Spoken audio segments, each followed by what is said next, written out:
Terror on the Tube.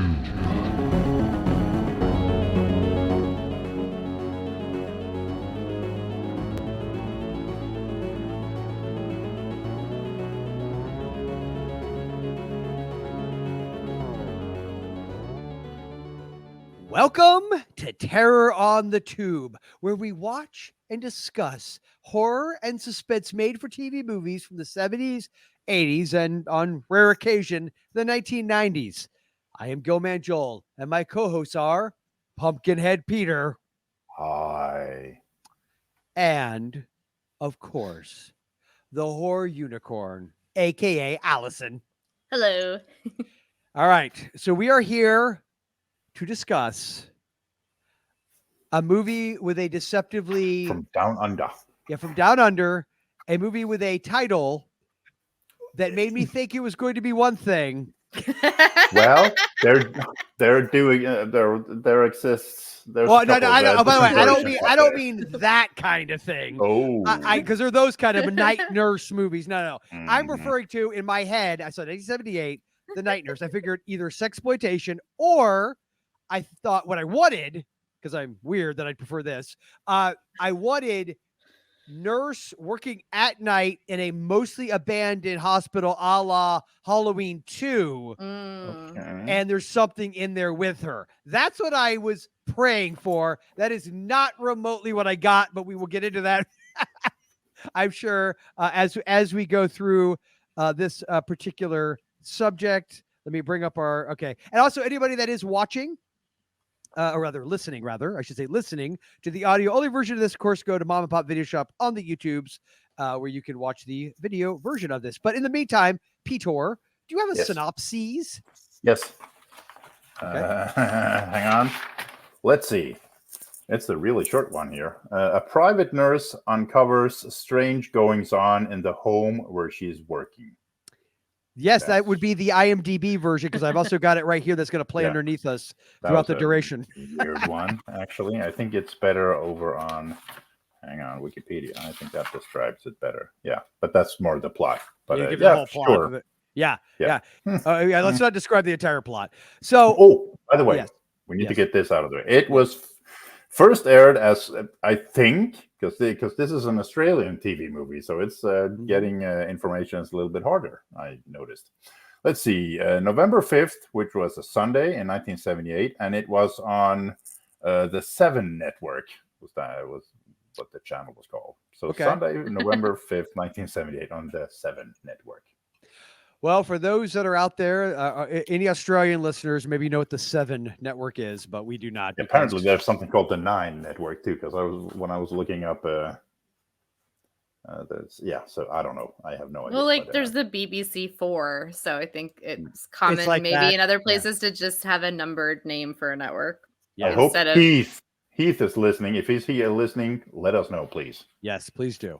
So, The Night Nurse. Allyson, had you ever heard of and or seen this one before? No, not at all. And like you were saying, there's other things kind of named this. There's Yeah. actually, I think, something else around the same time with the same title. So if you decide to look this up after the fact and watch it, make sure you You've have got the right the one. Australian one. Yeah. Because there was, I Depends on definitely what you saw. wanna watch. Well, yeah, but if you want to watch this, I saw an Yeah. Australian. I saw the links for the Australian one, and then I also saw like a poster and clips for something that looked like it was maybe more of a like naughty nurse scenario, raunchy maybe thingy, softcore, yeah. and which is totally like expected with that title. I thought that was kind of fun, but I never heard of this. I haven't seen a ton of Australian cinema, and I think this might be the first made for TV Australian movie I've ever seen. Yeah. Oh, okay. So you're not as much into like Ozploitation kind of. I like what I've seen. I don't know. I mean, I just haven't seen a ton of it for whatever reason. Yeah, I haven't seen like a ton, but what I have seen, I've loved. Like usually Ozploitation type stuff. Some of that stuff is fantastic. Yeah, and they actually really have. I've watched a bunch of TV movies before. They're shown on Danish TV for some reasons way back in the day. So even the TV movies they make are fairly strong. So that makes sense, especially if you're seeing this. Like not spoilers. Yeah, I mean, but- this was a low budget thing, which is why it's fairly slow burn and fairly talky. Mhm. But for a low budget thing, yeah, I think this. I'm not going to say anything. I'll just keep it. Yeah, I have a feeling this is gonna be one of those where I'm in the minority Oh no! again. And now Son of here's the a thing: we bitch. covered The Old Man Who Cried Wolf last time. Mm-hmm. That was a slow burn as well, Mm-hmm. and I loved it. I love that Mhm. movie. I love the story. I found it engaging. I will say I really liked I liked the opening title. I love the typography of some of these. I just love it. So that I loved. You're dogging on the Australians. No. Actually, I already got to say I love like a lot of know. exploitation, like whether it's like Richard Franklin stuff, like Road Games, or Razor. It's Razorback, right? I feel like that's right, Razorback. The one about the giant. Yeah. Love is that a really movie. good one. Russell McKay. Was that Russell McKay? Is that right? I think so. Yeah. Yeah, and is the Long Weekend? That's Australian, correct? I'm The one not about sure. it's like a nature revenge. Yeah, I actually just Yeah. ordered that on Blu-ray because I've never seen it. and I've always never wanted to- seen that. Yeah. There's a good like a young like teen slasher type from the very early 80s it has two titles. It's called Dead Kids, or sometimes it's called Disturbing Behavior, and that's a good I've heard of one. that. Okay, I've never yeah. seen that, but I've heard that title. Yeah. And Well, like obviously- there's a few others that are kind of slashery that I've seen that I really liked, that are kind of 80s slashers from Australia. Okay. Yeah. That's what I like. Yeah. Yeah. Yeah. Oh yeah. And honestly, so how can I put it? So there was a couple things I liked. I liked the typography of the opening title. I thought it was hilarious, where I won't give anything away because I'm sure we'll go into it, where there's some of the transition choices of, say, someone screaming, and then while someone's doing like opera or something happens, and that I thought was hilarious. There is a couple of choices where involving mirrors and things that were interesting shot choice. I liked that kind of. Again, I think that comes down. Like I read that somewhere because of the low budget. They had to kind be of creative. use I get it. And Yeah. it works with the old lady being stuck upstairs with the Yes. mirror, so she can see Yes, what goes on. I liked that. I really, really liked the last 8 or so minutes of the movie, if I'm being honest. Like that was the best- intense. Yeah. Yes, that was the best part of the movie for me. I will say up front, it was a little like paint drying, and I couldn't. I won't say giveaway yet. And by the way, anyway, I think we don't really say it on the show like we do Retro Movie Geek.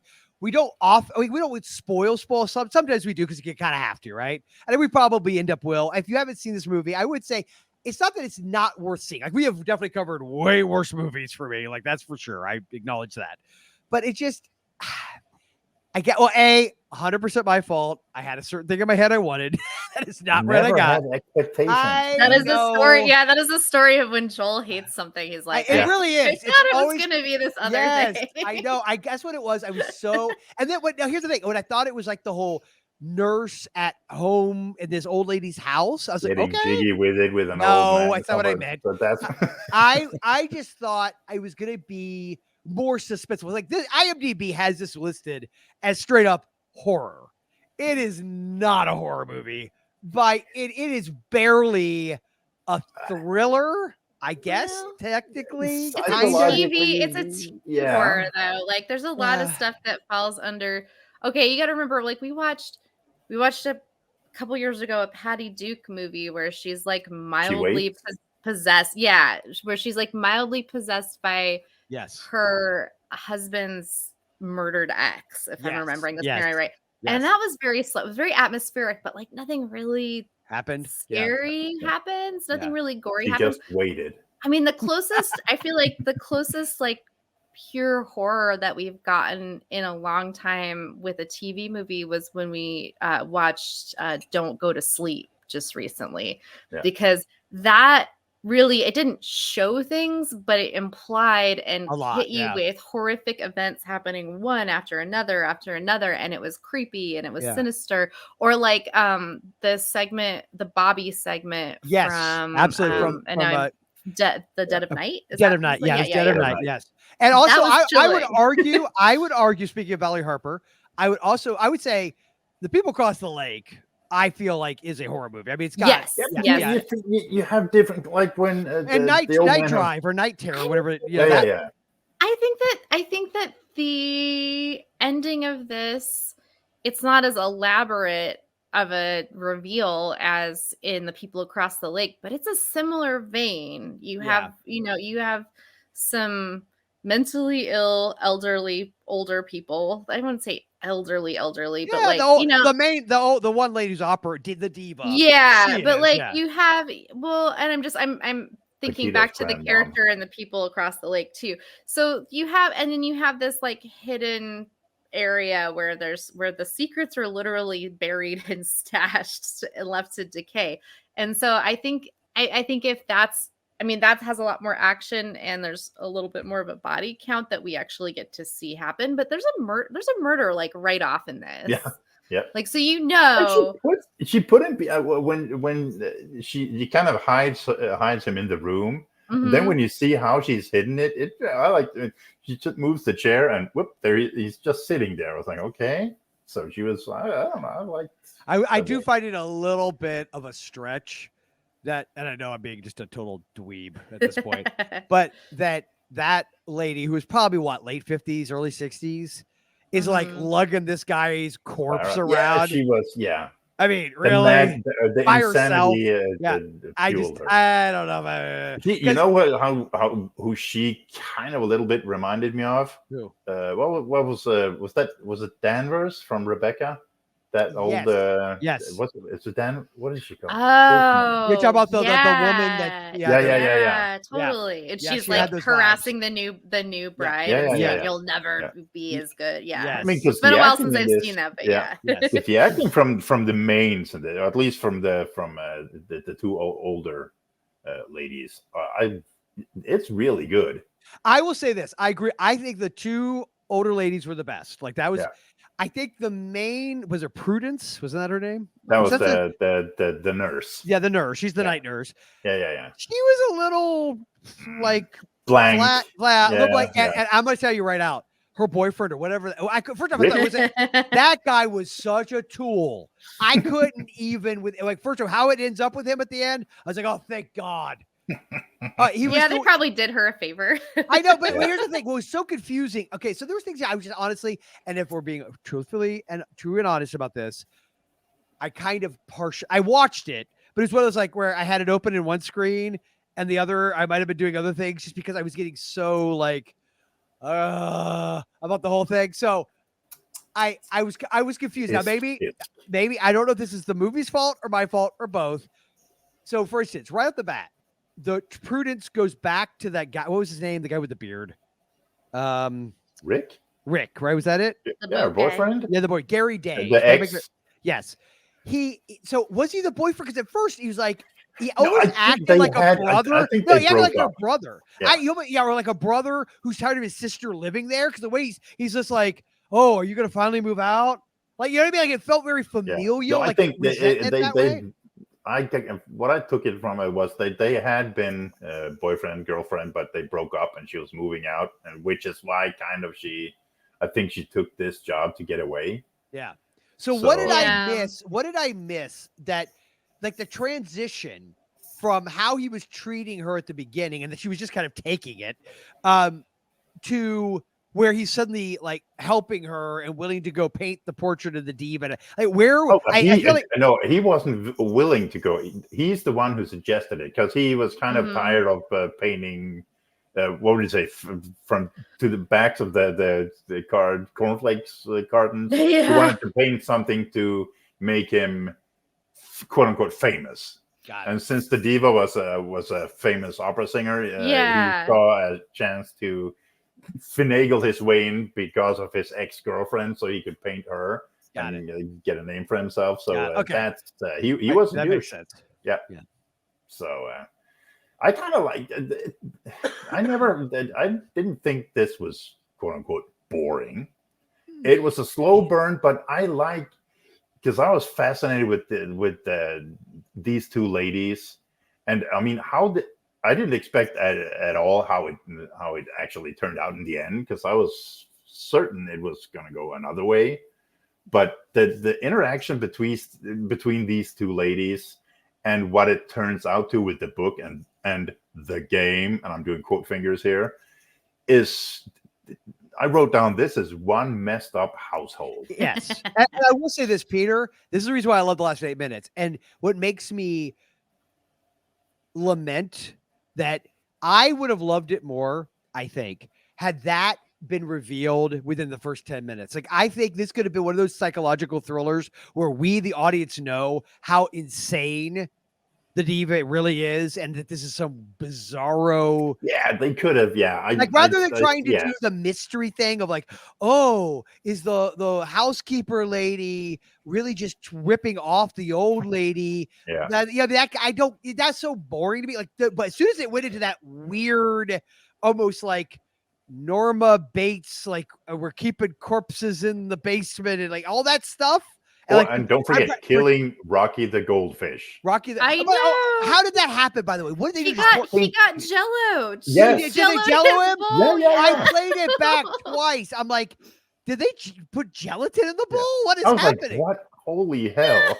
That is so bizarre. That is so weird. Sinister. Which is weird because, like, I don't know. I mean, they said it was, what do they call it? They didn't call it gelatin, they called it something else, but I feel like it was gelatin. Yeah, it was totally gelatin. You have to usually heat that. I mean, it's been for ages since I made any kind of Jello, but I feel like you have to heat it to set it. To get it so set, I don't think you can just, I mean, the powder would kill the fish because it's, making the water toxic. They also boiled Rocky? I don't think they did, but they did this gag where they show she goes to the fishbowl and the fishbowl's all, the water has become because when she's jelly. turning it around, it's barely pour it out. I was like, it slowly moves. Yeah. Like so, Jello, I feel like all that would really happen is the water would get cloudy. You would kill the fish, but you wouldn't get that awesome Jello bowl prank look. Like that's such a mean thing to do to somebody. Because first when she lifted it up, I was like, okay, so did they take the goldfish? And then when she was starting to pour it out, I was like, oh, that is a really bad effect because the water is not moving at all. And then I thought, oh, whoa. That's what I'm saying. You had to think far too deeply about what was happening in that moment. Because I played it back. I was like, did I miss something? What is happening? Oh, no, I saw her in the kitchen with a packet. And like, you already got the impression, like she's drugging the diva. The diva. So you're already like suspicious of the day nurse, I guess. I don't know, the living companion, and she and then you see her like furtively take this packet out of a cupboard and like she's carrying it with her and waiting for the nurse to be distracted with a book, and then she goes into her room and you see her go into the room, and so something's happening to that fish. That's like, it's like Chekhov's fish. Yeah. The fish, when you show somebody's like, here's my pet, and I love it, and it's a suspense film, you're like, goodbye, pet. I'm sorry. Goodbye, Rocky. Yeah. You're doomed. Yeah. Yeah, I think that is probably, if I'm being, like, now that I think it through, and I know Monday morning quarterbacking and all that, but I think, do that. I know. Mm-hmm. I think that had this movie been the type where the main threat, because it ultimately was the diva and her day nurse, who is essentially a victim of her manipulations and her control, because of how it turns out. It's how it turns out, and like the money aspect, right? Like, and I think that you could have really played with that, and then the nurse would have been a lot more. It would have a more sympathetic figure, in the sense that we, the audience, understand what she has walked into and how mad it is. And then we would have felt the real suspense for it. But as a result, because it was mostly for like an 80 some odd minute movie, 75 minutes of it's mostly focused on this sort of tepid, very typical, in my opinion, from that era of she's really just doing it for the money and she's really the kill. Yeah. It felt very, very pedestrian, for lack of a better way of putting it, to me. Go ahead. I'm going to just say, and I don't know if it's like just a different gender experience, but I went into this expecting to be super bored. Actually, I was not looking forward to this. I read the title and I was like, it's probably going to be really dry. And the only place to watch it that we could find was through archive.org, Yeah, which really. you can go watch it if you're interested. And so I wasn't able, I don't know, I'm not really technology girl. So I didn't really try to like stream from my phone to our larger TV screen, which is usually I watch things on a larger screen. And I was like, I don't know if I want to try watching it on That my much laptop. effort. And I was like, well, I was eating dinner. So I made myself a nice dinner. I'm like, you know what? I don't like to watch movies on my phone, but the quality is probably not great. I'm just going to prop up my phone. And I watched the whole thing on my phone. And I thought that I'm going to be so bored because dry movie on a tiny screen on my phone. And I actually was totally drawn in pretty early on. And I think part of it is because growing up as a teenager and even just as a kid, a younger woman, I had the experience of having to deal with psychologically manipulative and abusive older women. And so I was already like keyed into this nurse's experience and the experience of like, you have to sleep and live in this place that you're going to be working in, but also like you don't get a break. And like the main person that you're working with already hates you just for existing. And like I've not been in that exact experience, but I've had to deal with feelings of like, oh, this person has it in for me just for existing, just for being young, just for being another female. Like there's this weird dynamic of like, oh, you're here to replace me, or wanting to control and manipulate and sort of make somebody into like a mini version of themselves. There's just all this like weird twisted female energy going on in this story. And I will say though, enough.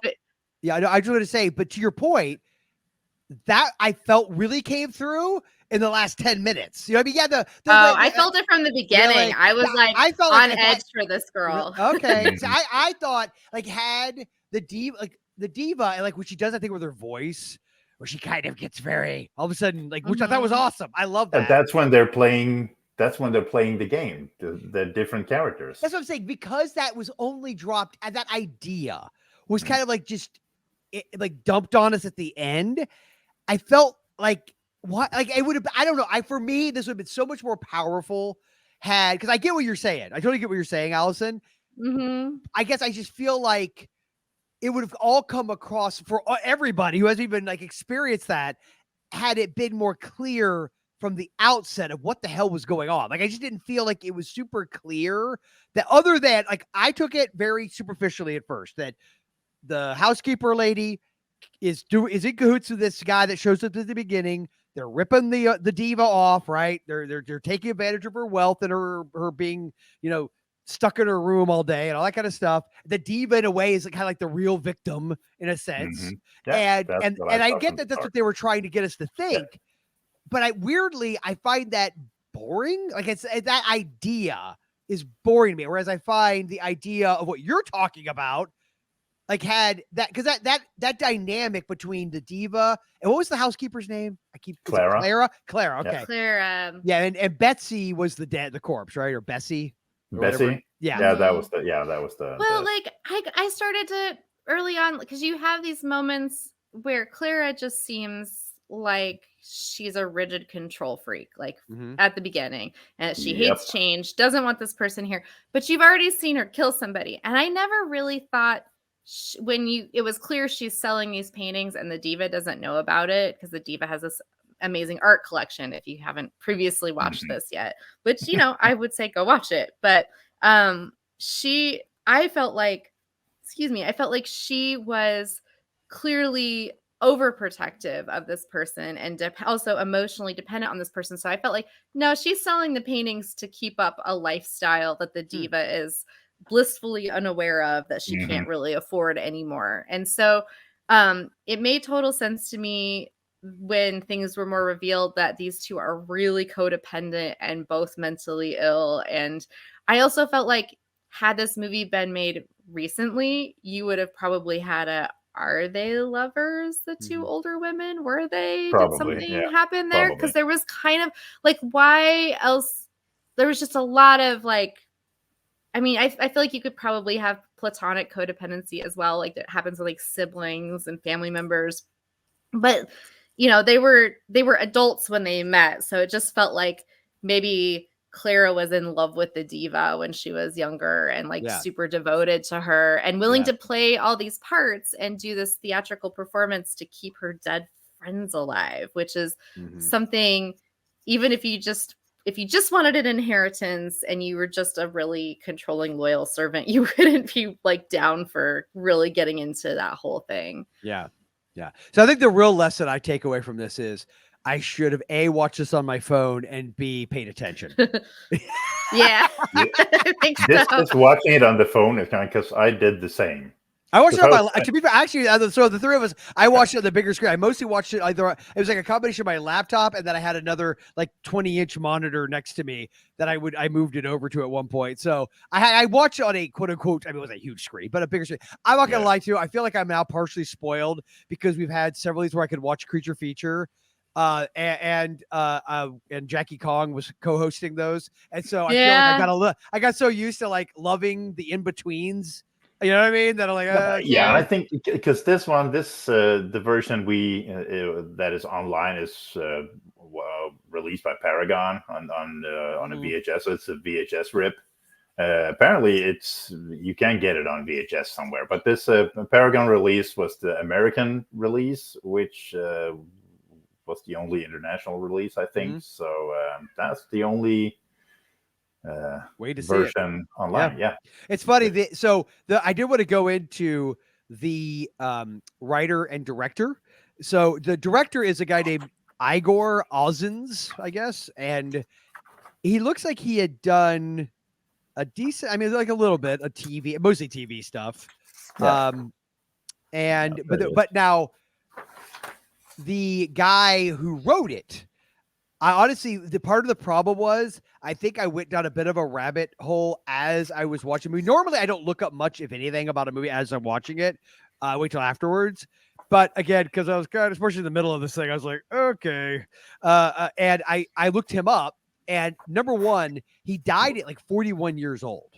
Yeah, Ron McLean. Ron McLean. And then I found a website called filminc.com.au. So it's an Australian site. And it's got forgotten Australian TV writers, and they've got this like lengthy write-up about him. And I kind of went down this rabbit hole. I mean, they even have like his eulogy from his father-in-law printed in. I mean, it's like everything. And so he did a movie that I actually really, really want to find, because here's the thing. Much like, so this movie we just said, other than archive.org, which I guess technically would fall into the streaming banner, but it's not usually what you think of when you think of streaming, right? Like, this is not available in any capacity other than VHS. It's never went to DVD that I could find, Nope. meaning The Night Nurse. But he has another movie. It was actually the last movie he wrote, called Innocent Prey. That sounds great. It sounds like it's a regular feature. It's actually pretty short too. It's like an hour and 17 minutes, like this one. 1984. It's rated R. And the basic premise is, just to real quick read it off IMDb, a woman living in Dallas discovers that her husband from New Zealand is actually a crazed serial killer who murders prostitutes. She helps the authorities arrest him, and he is sent to a hospital for the criminally insane. Just when she's starting to get her life back together, she learns that he's escaped from the institution and is after her. She flees to Australia and winds up staying in a house owned by a wealthy young man who turns out to have dark secrets of his own. So it's called Innocent Prey. It stars Martin Balsam, who was just in The Old Man Who Cried Wolf. Yeah, he was Arbogast in Psycho, as I'm sure everybody knows, and PJ Souls. So, I know. I was like, and by the way, I looked it up. I could only find it on VHS. It's never been on DVD or streaming. It's available no other way. So I actually, out of the one thing I'm really happy out of this is I now have like a movie to hunt now. Oh, and Deborah Voorhees, who is in Friday the 13th Part 5. She's also in it. Yeah. Okay. So I thought that was cool. Nice. Ron McLean. He was running a women's shoe shop. Who, Ron McLean, the writer? Yeah, apparently. Oh. He was a prolific writer for television in the 1970s. Yeah, I actually copied down a quote of his that I thought was brilliant, because it was about somebody. I guess they were quoting about different stuff. And he was talking about how he got into screenwriting. He says, "I stopped at a library and consulted a book about script writing." He said in a 1974 interview. He goes, "It looked easy enough. Yeah. You just made people talk and gave them directions." Yep. I was like, that is the right attitude. Exactly. But you know, so on that level, like I will say, like the dialogue in this, obviously a very dialogue heavy movie because it was low budget, right? But it wasn't that it was. I feel very conflicted because unlike what was the one we did that I really couldn't stand, where they were in the Arctic or whatever. Cold Night's Death. Yeah, that one. I don't dislike this one like I disliked that one. Like that one just annoyed me. Whereas this one, I honestly wonder on like different circumstances and maybe at some point revisiting, I might feel differently because I don't have like that innate annoyance with it that I did. And I think maybe because like that last 10 minutes or so really grabbed me. And I like, because once it's finally clear to me what was going on, and again, I take full responsibility that I wasn't really paying attention. I was like, oh, okay, this is cool. And like there was a couple moments and the way the score was at that end that had that almost like that piano thing. Yeah, that was it reminded me of like repetitive. Black Christmas or something, that discordant kind of where it's like banging on the keys and then she's chasing her with the hatchet and everything. It's like, okay, this is kind of creepy. Like that's the horror.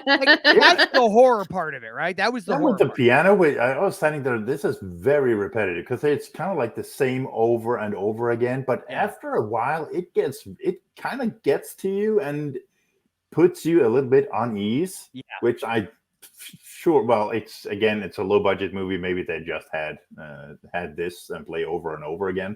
But I kind of think it helped a little bit in setting because it gets to you in a while because it's like the same sound over and over again will put you at ease or not at ease on edge. Yeah. So I mean that kind of worked in its favor because when you get to the end, it's kind of like and when they sit there at the dinner table and oh my god, this is a nut house.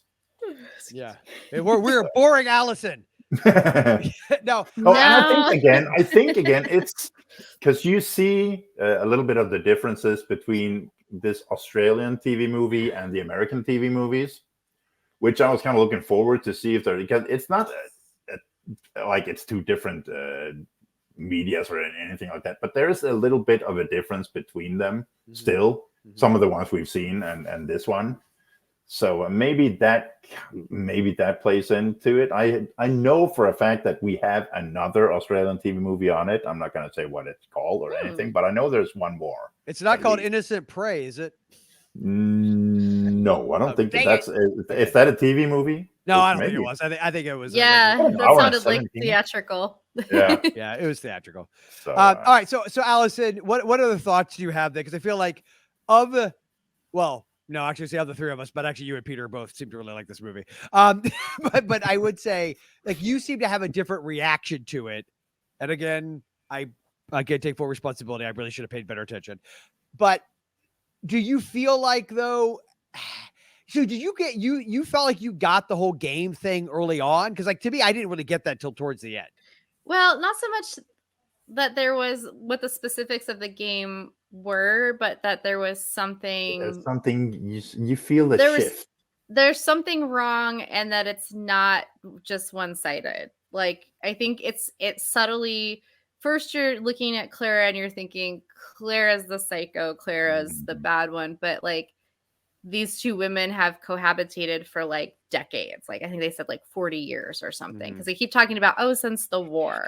Meaning, I'm guessing World War II. The diva's so nice and to Prudence at the start of it. Yeah. And then things change. She is. And then you start to see different sides to her. She definitely takes a tone with the ex-boyfriend who comes to paint the portrait and is very much like, I want this, and she's the diva for him, like a full diva. And then I also just think you start to see vulnerabilities in Clara and realize why she's acting the way she's acting. It's very subtle, but if you're watching, I think it's there. Like it's written in. Joel. Well, I mean, I'm not trying to like hit that, I'm I not trying had to to. point I know. fingers, but I will say I do feel like that it's subtle, but it's there. Like they're building, and there's comments, and there's little hints, and like what happened to the sister. Like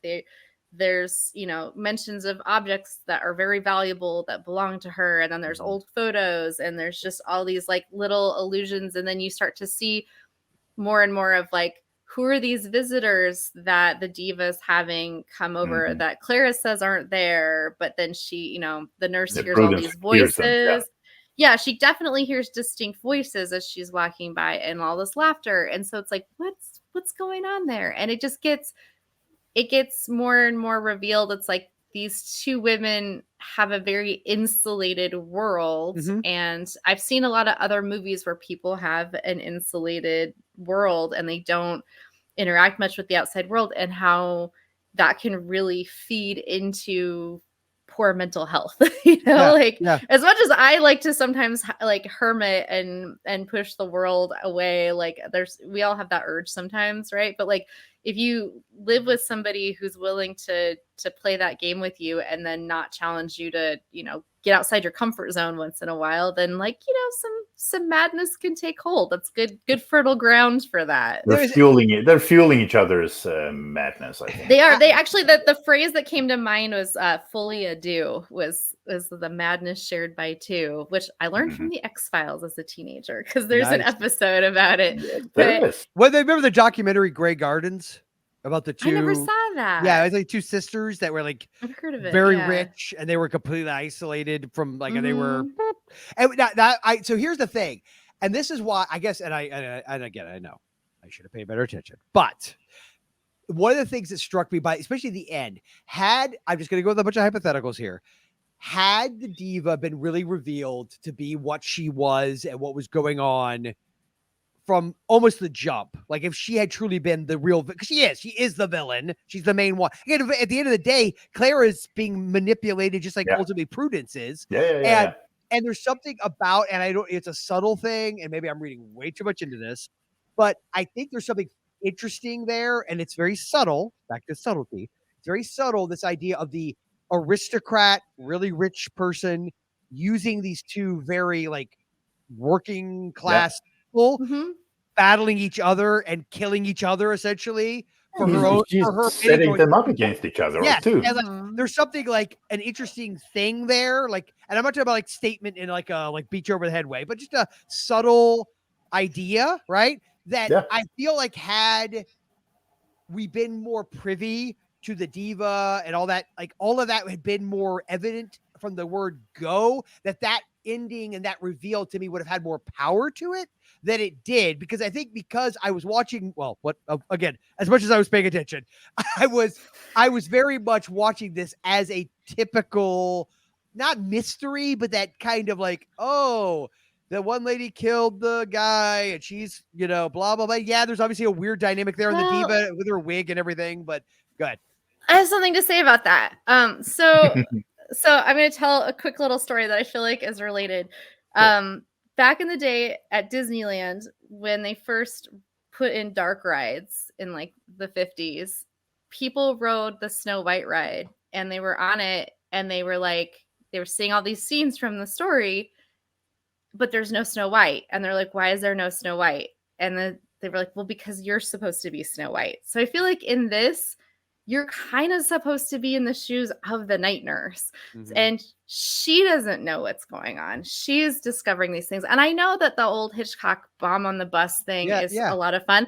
And we kind of get a taste of that because we already, like, she's butting heads with Claire, but she doesn't know that Claire is super comfortable just casually murdering people. That's true. So we know that going in, that she's in danger. Yeah. But as far as her relationship with the diva, I feel like we see what she sees. We see what the diva wants her to see. And so I actually think it's more interesting because you're constantly like, okay, who do we trust in this scenario? Definitely not Clara. Definitely not the scuzzy boyfriend. And then when like he takes an interest in coming to the home and he's super attracted to all these really valuable paintings that are in a room that he's, he calls the Forbidden Kingdom, that he's not allowed in. And you kind of wonder at first, like, well, is he going to try and convince her to rip off this person? Because and is she going to go along with it? Because she still puts up with this jerk, you know? I guess we don't curse on this show. I'd use other terms to describe him. But I just feel like you're supposed to be, even though you see her, like, I think we're supposed to be trying to step into her shoes. And I actually felt like for me, that wasn't that hard. I've also done a little bit of caregiving too. It wasn't something I did it as like a side gig to make some money when I was younger for traveling. So I didn't do it full time. But it can be, I did some overnight care, and it can be really interesting. You know, the client I worked with would sometimes think that the ghost of her dead husband was in the house, and she'd smell his cigarette smoke, but nobody was smoking in the house. And you'd be in this time capsule of a house where all the furniture is from the 70s and there's still shag carpet, and it's very dark because she didn't like the curtains open. So I'm like, I know what this is like. Okay. This is a little. But see, what you just described sounds far more interesting to me. But you know what I mean? I get what you're saying, but I think ultimately for like suspense to work, because there's a difference between mystery and suspense. Mystery is we're all in the dark we are going along for the ride with the protagonist, and we don't know the ultimate outcome.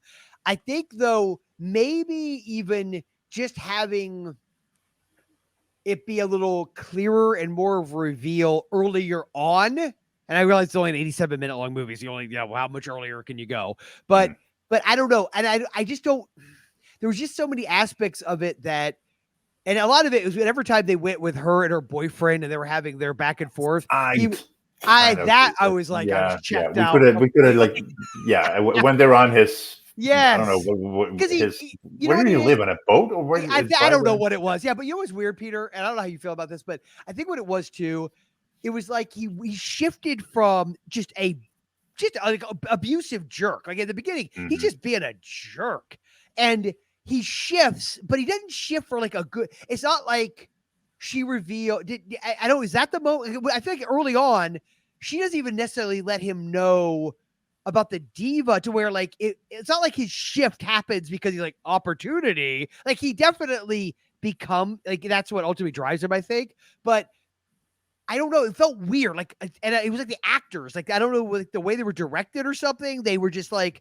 Rah, rah, rah, rah. Well, it's okay now. Let's talk. You know what I mean? It was a weird shift, like emotionally. It didn't feel remotely natural. It just kind of, I could hear the squealing tires of emotion.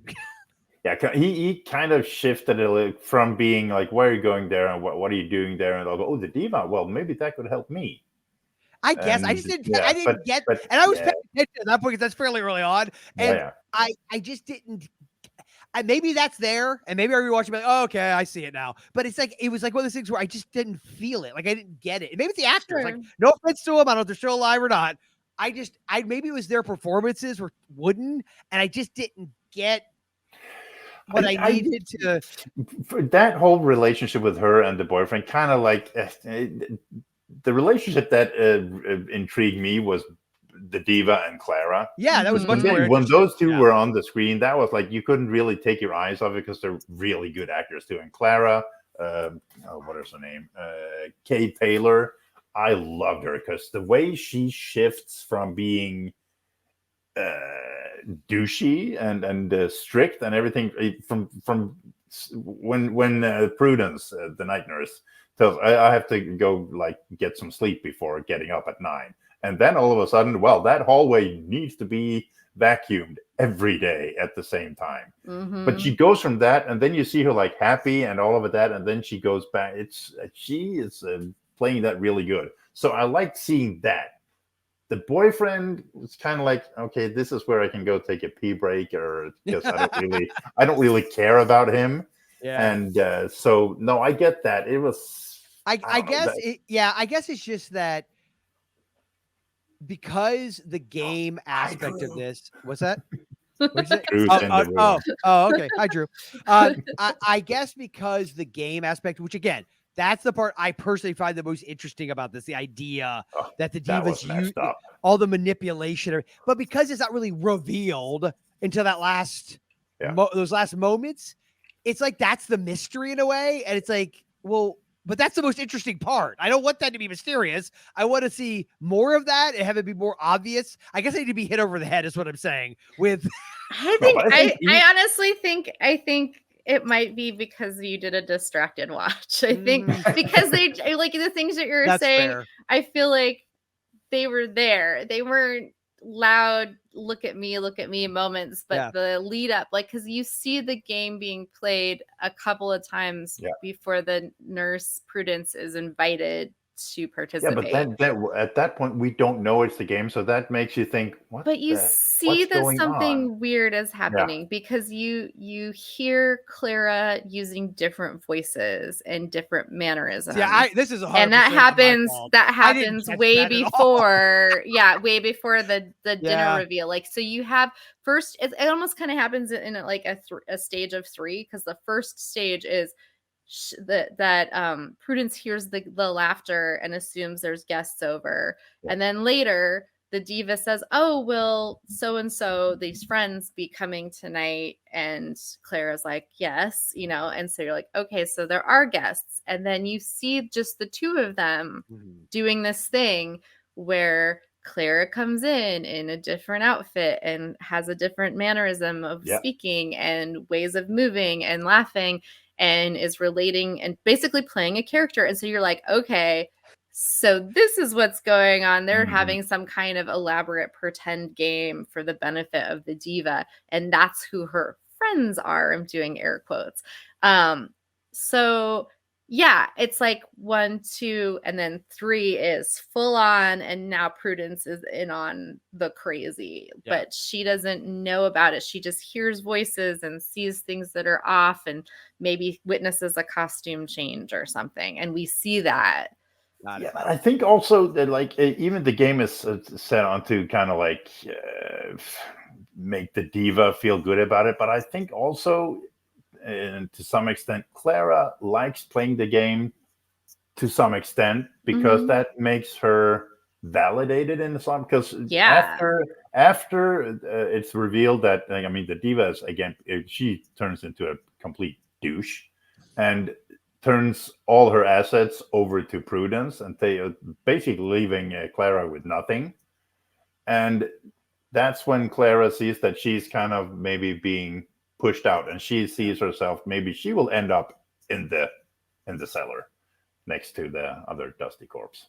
So what I've concluded is I legitimately feel like I watched a totally different movie, and that is 100% my fault.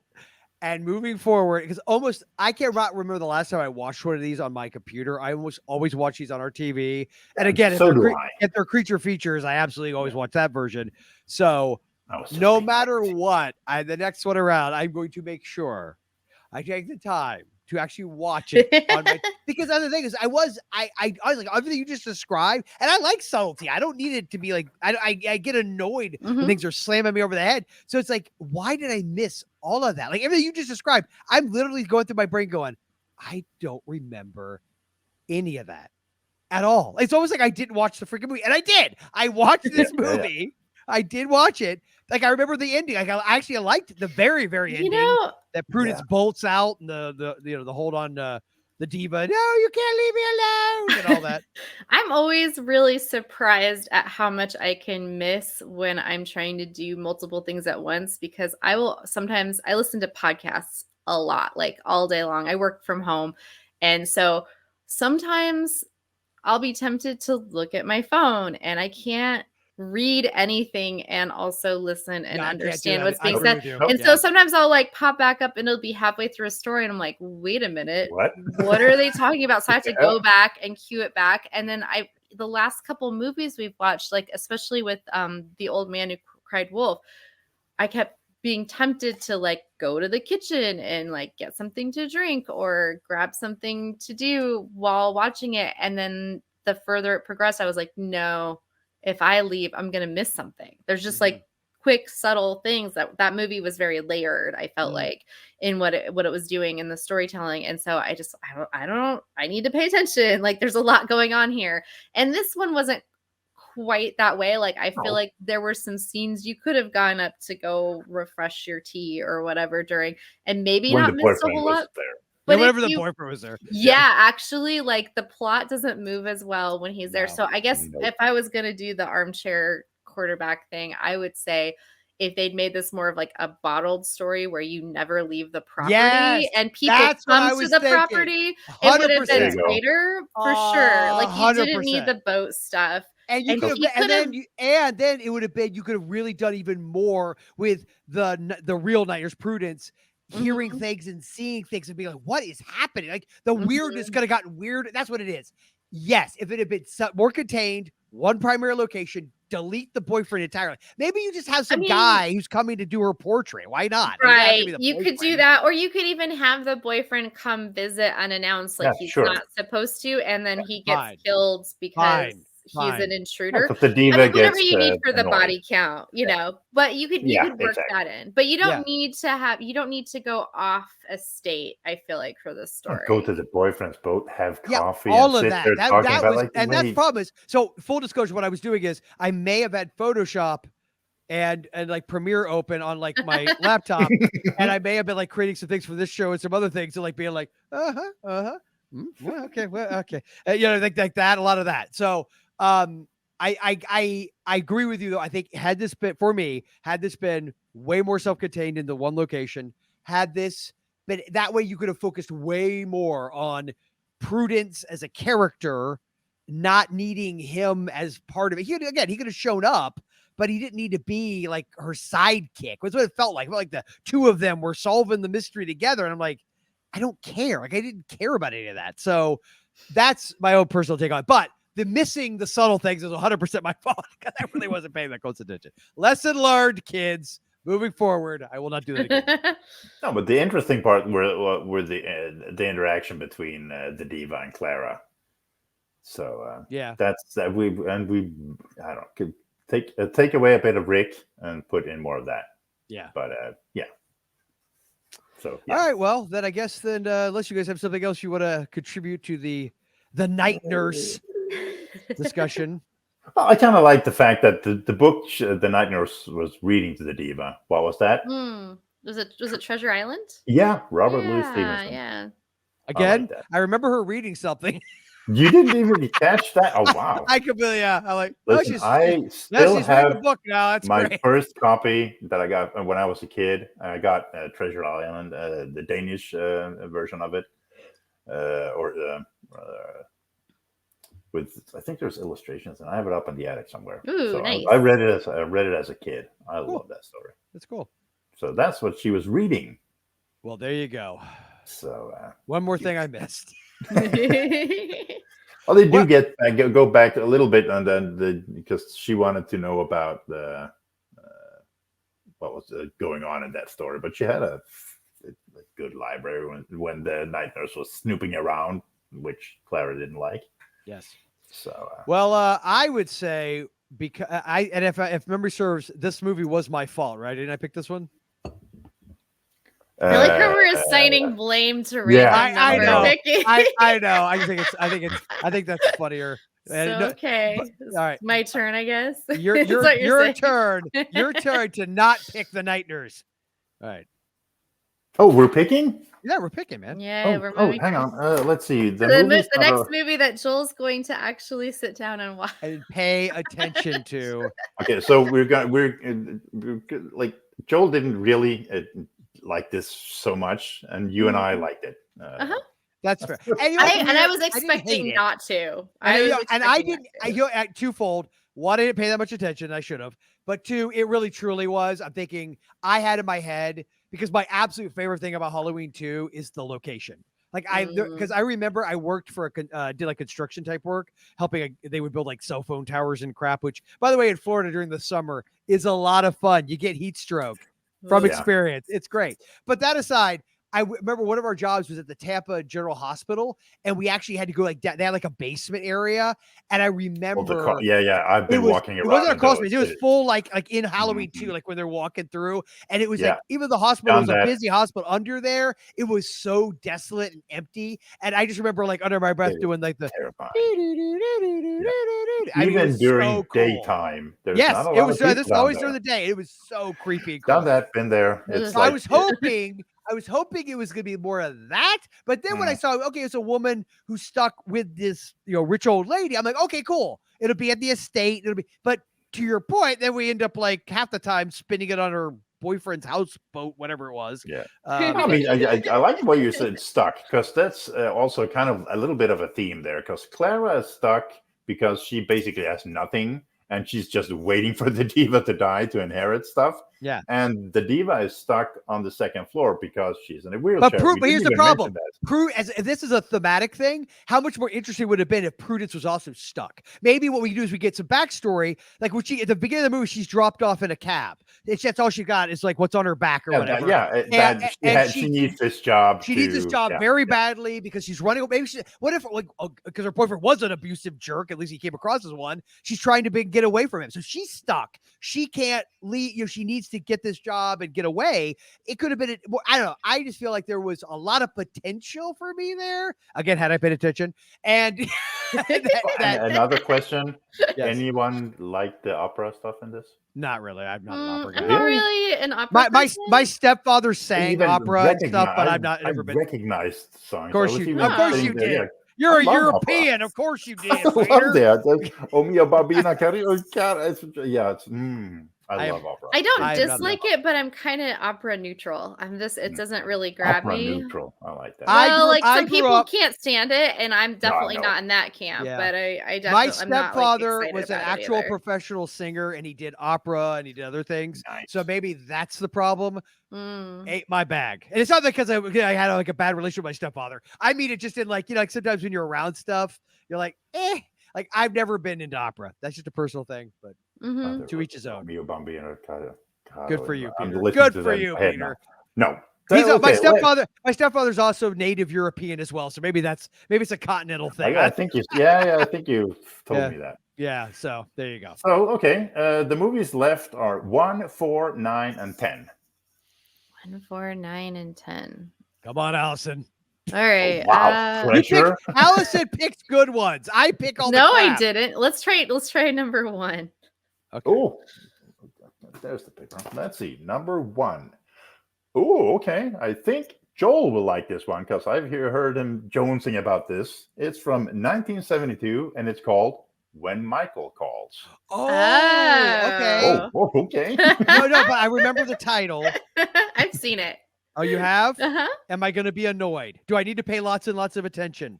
You always need to pay attention. I honestly don't know. I really don't. Okay. Let me say this. I thought you would maybe like this most recent one because of like the cool ending and like the. Oh no, and I did. I love that you were right. I like the ending. and then because it wasn't cheesy because some of the ones we watch are a little like. But sometimes I do like cheesy too. I mean, like sure, I love cheesy. I will say this: I wish we had more snow beasts or killdozers waiting us. I do wish we had a couple more of those. There's another Patty. There's another Patty Duke one. I feel like is going to be on our list that's coming up that I'm going to be very excited about when it happens. Hear the title. Okay. It's ridiculous, and that's all I'm going to say. Okay, cool. I love ridiculous. I do love ridiculous. It's ridiculous with the title of the movie. Yeah. Curse of the Black Widow. Is that on our list? Peter, you froze. I don't know if that was a good. No. I think it's on the list. Okay. Cool. Yeah, I mean it's the right era, and it's definitely a TV movie. Okay. I'm cheating. Hang on. Are you trying to say? Like, is it on this list or is it? No. Oh, okay, so it's like it's on the master list. It's on the gotcha. Yeah, so. It's a Curse of the Black Widow. I think it's on here somewhere. Just keep talking. Well, if it's okay, well on that bonus episode.